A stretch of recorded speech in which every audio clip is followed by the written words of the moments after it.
Hey, what's going on, everybody? Welcome back to the channel. In this video, we are looking at the NBA Prizepicks plays. I posted the NFL video earlier this morning, so check that out. That slate's starting pretty soon, so before we get hunkered down and watch some playoff football, I wanted to get this NBA video out to you guys, so let's get started. As always, if you enjoy the videos, appreciate it if the like button, subscribe if you have not already. Yesterday's picks went 3-3. Could have definitely done better. Disappointing night. Mitchell Robinson hit, Julius Randle hit, and we hit one more. And Trey Jones hit, missed on Barrett, Curry, and CJ McCollum. But let's go ahead and look at today's slate. First prop we are looking at is going to be, you have a couple of props you can look to at the points over. First one we're looking at is going to Portland and taking over 29.5 points for Damian Lillard. His back-to-back games, he's been pretty aggressive. Last game was super aggressive against Cleveland with 50 shot attempts. Seems like after that game against Orlando, where the teammates kind of passed on him, getting the final look to tie the game to send it to OT twice. He came out against Cleveland and really wanted to put his foot down, and he put up 50 points there. Should be a great game against Dallas here, going back and forth against Luka. Expected to be a pretty high-scoring game. You should see the guards try to one-up each other and go back and forth, and both should have pretty good games. If you look at Lillard's games against Dallas, he's been pretty good. It's been a bit since he has scored over 30 against them, but he did have a streak going back in like 2020, 2021, where he had 30 or more in 5 straight games against them. He's fallen short a bit in the last 4 games against Dallas, 24 points, but that was just in 24 minutes most recently, so expect him, he would have hit easily. That was back in December. He would have hit over 30 if he got his normal minutes, just saw like 15 less minutes than usual. Still gave you 24 points scored. The way he's playing recently, I want to rock with him. He's a bit of a streaky player at times. Last couple of games gave me some confidence in him. Take the over 29.5. That's the first prop we're looking at. Next prop we're going to is a staple, and typically I go with this guy's points and rebounds, but Prizepicks, they don't have his points and rebounds up because it's been too free, I guess. They have his points, rebounds, and assists up, which I guess is still fine for me. 4 straight games, well over 30. Well, over 30, well over in 3 out of the 4. 31 against Toronto, but his number continues to be low. He's playing big minutes without Kelly Oubre. He's crashing the boards. Going to be utilized against like Robert Williams down low and Horford a bit, even though Horford might like to stretch out to the three-point line.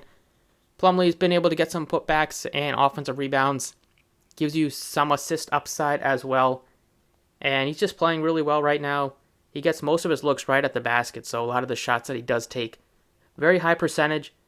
And he can even get to the free throw line at times if he does get fouled, which definitely could happen going up against the Celtics. So this one, if you look at the minutes played for him, 34, 33, 31, 31. He was in foul trouble, I believe, against Memphis. He just played 23, or that one might have been the blowout game.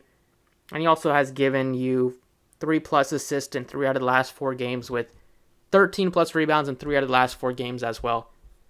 I'll stick with Plumlee. He's been great to us since every time we played him in the videos, I believe he's hit for us. Next prop, we're looking at point rebounds and assist is taking the over on Ja Morant.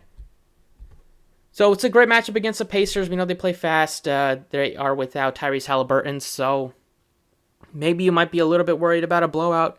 Also, they're on a back-to-back, but it's on the road for the Grizzlies, so going into Indy, hopefully, still stays closer.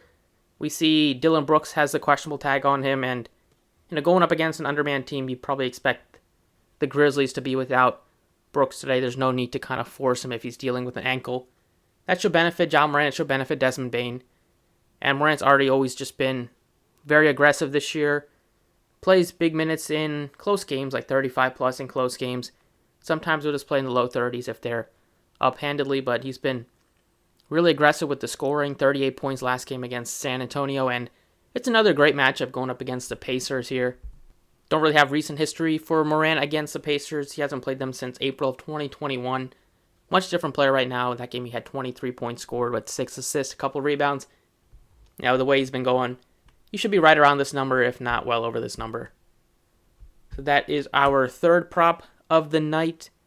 We have some injury news in Utah currently, so don't have a ton of props on that side, any props on that side except for the Philly ones. But next prop we're looking at is, this one kind of seems just low to me. The numbers might not back it up, but Jaylen Brown is out, and he's a rebounder for the Celtics. He's average. Sometimes some games he'll give you 6+, 10+ rebounds at times. And like Marcus Smart at 3.5 rebounds, going up against Charlotte, which should be a spot where the Celtics put up a ton of points. Should see some possession. Charlotte does like to play fast. And you're taking out Jaylen Brown, who had 12 rebounds against the Pelicans back on January 11th. You have Smart, who's hit this in 4 out of his last 5.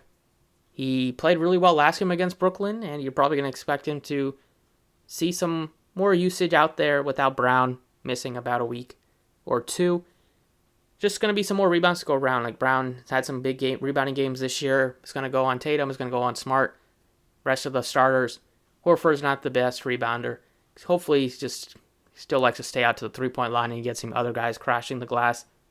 It's just a spot where it's kind of a gut feeling that Marcus Smart will give me over 3.5 rebounds. If you look at the game log against Charlotte, he hasn't really hit it against them, but I'm factoring in not having Brown today and just the fact that Charlotte plays super fast. So, and it's on the road as well, so hopefully it stays close. So that's our fourth prop. Marcus Smart over 3.5 rebounds. We're going back over to points, rebounds, and assists and taking LaMelo Ball. He's at 37.5. Some people will say he's risky, but it's in Charlotte where he's played really well.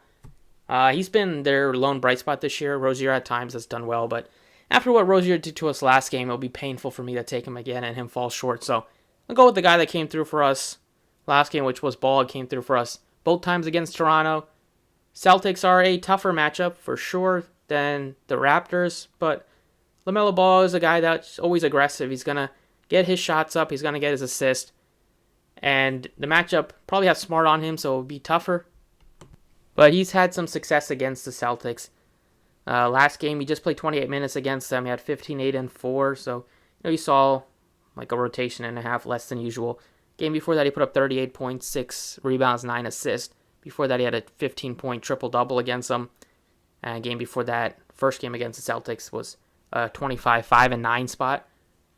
With the banged-up ability of the Hornets, with them not having much of a bench right now, with Oubre out and Bridges missed a whole year, and we never know when he's going to come back. I like Ball. He's been aggressive. He's been great, except for like 1 or 2 games since he's been back. But he's going to get right around 25 points scored. He's probably going to flirt with double-digit assists, and he's had some good rebounding games mixed in there as well. So that is our fifth prop. And for our final prop, we are going back to Pascal Siakam. We're taking I do like the points over 3 straight games. He's giving you 26+. The rebounds look good as well. He's mixed in some assists. He's been handling the ball at 6, seems a little high, I'd say. So we're looking at his points and rebounds at 34.5. He's gave you 35 points scored last game outright against Charlotte. It's a good matchup against Atlanta. They've struggled this year. I believe Capella's still out, so be less rim protection for them down low for the Hawks. Collins gets into foul trouble pretty easily, so if Siakam gets him into foul trouble, he should have a lot of success against whoever the Hawks decide to put on him. Maybe a Kongwu, but he also can get into foul trouble at times, and he's coming off a great game last game, though. I got to give him props.